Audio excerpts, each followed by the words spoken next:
Next plugin. So I'm going to disable this and we're going to look at the mini map. So here we have it on the top right, and I'll leave it there, but let's see, we can change it to top left, you know, pretty much anywhere on the corners. Yep. Again, we can change the size and make it really small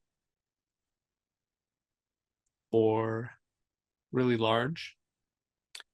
We can change from a circle to a square or no background. To me, this is a little hard to see. Yeah, I don't even know if I'd offer that as an option. Yeah. Yeah. I actually like the square. Yeah. So I'll keep it square, and then you can zoom out. So the square remains the same size. It's just how big the Matterport tour floor plan view is within the shape.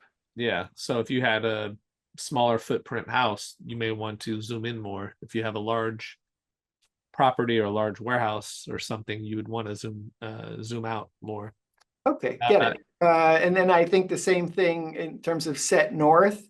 Then again,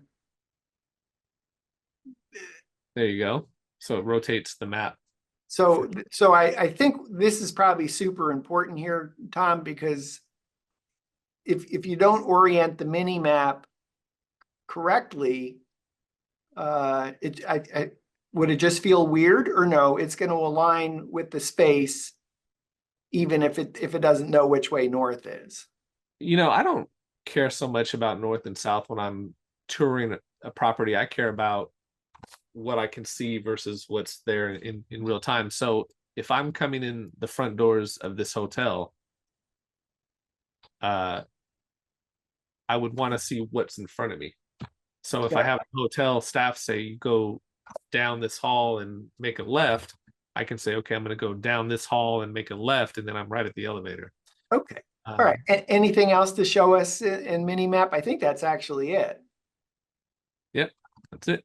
Okay.